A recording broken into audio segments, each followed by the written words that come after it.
I love practical jokes. This is my best one ever. My buddy asked me to throw him a bachelor party. And I was like, man, you don't want me to do that. I said, I'm a comedian. I always go for the laugh, and then I hope we can shake hands and be friends later. But I'm going to fuck up your day. And he was like, I don't think you'll do that. I said, I don't think you're listening. I'm already trying to decide how to fuck with you, so can we just like not have me do it? And he was like, buddy, you've been to Vegas more than any of us. You planned the party, you get the girl. Now look, I got him a girl for the end of his party. That's what he wanted, a stripper. I'm not a stripper guy. I never have been a stripper guy. I don't really care. But he wanted a stripper for the end of his party. That's cool. I wanted the beginning of the party to be for me. And what did I want to watch? What do I like way more than strippers? I like weird shit. Guys, if you're like, hey man, this is about to be some weird shit happening in an alley, I'll be like, I'm gonna fucking watch that. 100%. I love it. How weird? I wanted people walking out of his party like this. What the fuck just happened in there? Like, was some guy walking out with a limp? Like, why are my hands dirty? Like, weird shit, right? Where did I think I could find that? I went on Craigslist in Vegas. Oh, guys, I have never felt so horny and sad at the same time in my entire life. Scrolling through. It's all sex stuff. I don't want that. I want weird. And then weird jumped off the screen at me. This woman's advertisement was 3 words. That's it. And those 3 words were, I'll wrestle ya. And I was like, fuck yeah, you will. That at least deserves a phone call, I think, right? I call her on the phone. She is 6'250". And her special skill is that she'll come over to your house, she'll get naked, and she'll toss you around for a little while.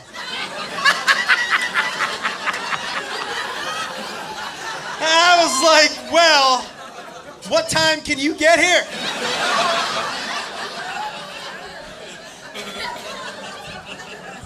So she shows up, and I open the door, and she's legitimate 6'250", right?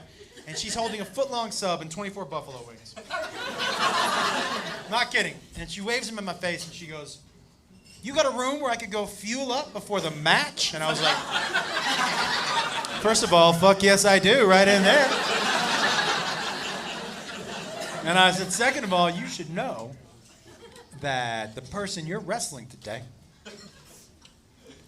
doesn't know there's going to be a match.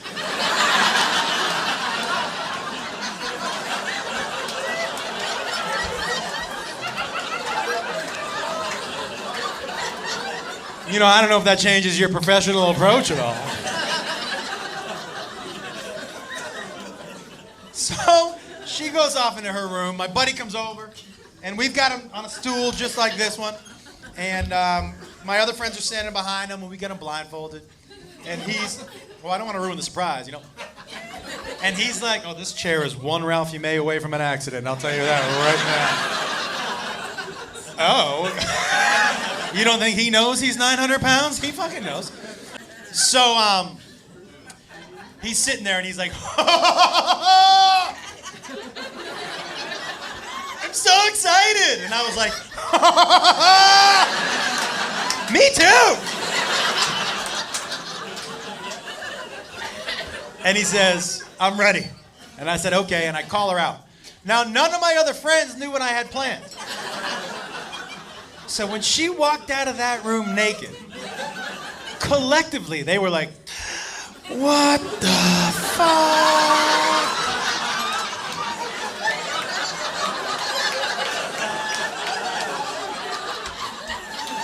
And as she got closer, I saw she still had buffalo wing saws around her neck.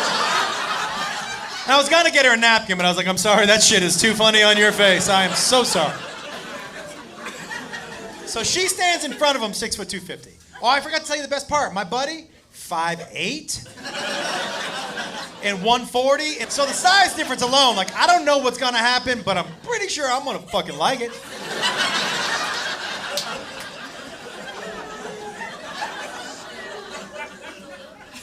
And he says, I'm ready. And I said, okay. And I take off his blindfold. And the only word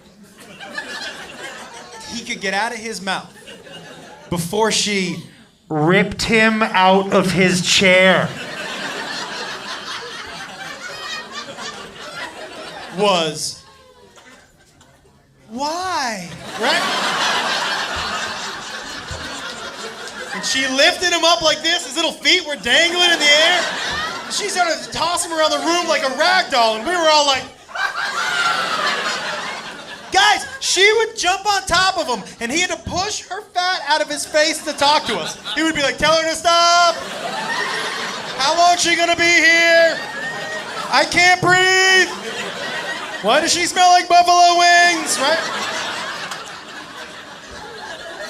So she thinks her job is done, right? She walks over here to this side of the room. My buddy gets up mad. You know when you can tell someone is mad where they never take their eyes off of that thing they're mad at? So he gets up and he walks away from her like this.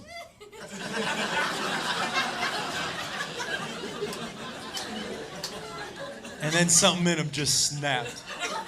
And he just looks at her and he goes, I'm gonna fuck you up. And like a wave of calm crashed over her, like serious, like Bruce Lee, Enter the Dragon calm. She was just like,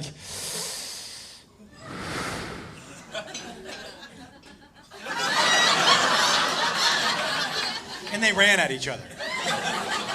Guys, you understand what's happening? They're fucking fighting for real now. It's the best gift I've ever given to myself ever. Are you kidding me? They're running at each other. I'm like, I don't even know how this is gonna end. Oh my God, right? They're running at each other, and my buddy was mad, and he screamed, I want to take you down! Running at each other, full speed. And he ran into her. I'm going to tell you something. He really did try to take her down. I'll tell you what. He did not. All I can tell you is that when his little body hit hers, she kind of absorbed him for a second, and he disappeared. I was like, where the fuck did he go? And then she just boom, shot him out across the room.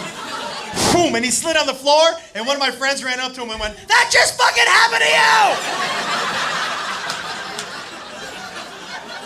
And she was mad that he challenged her or something. So she goes to us, you want to see my finishing move? You want me to finish him? And I grew up with Hulk Hogan and Randy the Macho Man Savage. So I was like, you fucking finish it!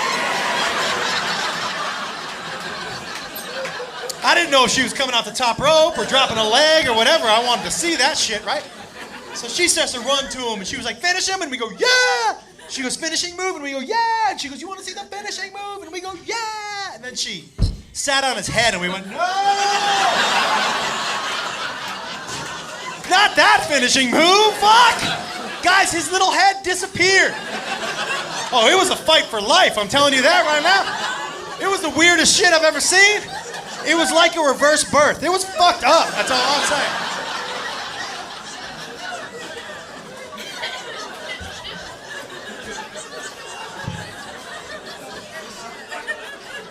And here's how you know you pulled a good practical joke.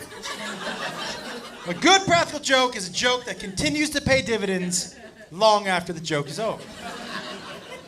So, like a month and a half after the wedding, after the party, 2 weeks before the wedding, I ran into his dad.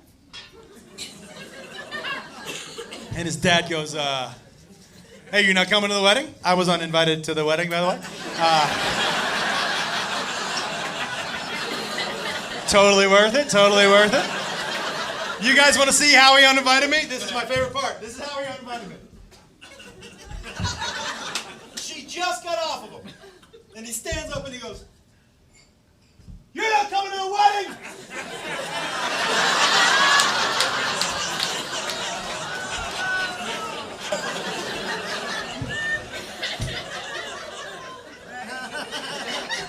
So here's how his dad goes, you're not coming to the wedding? I go, no. And he goes, why not? And I said,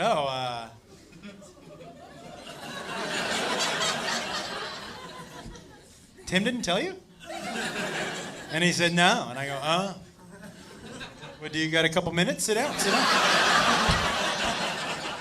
And then his dad used that story as his best man speech at the wedding. Fucking winner, winner.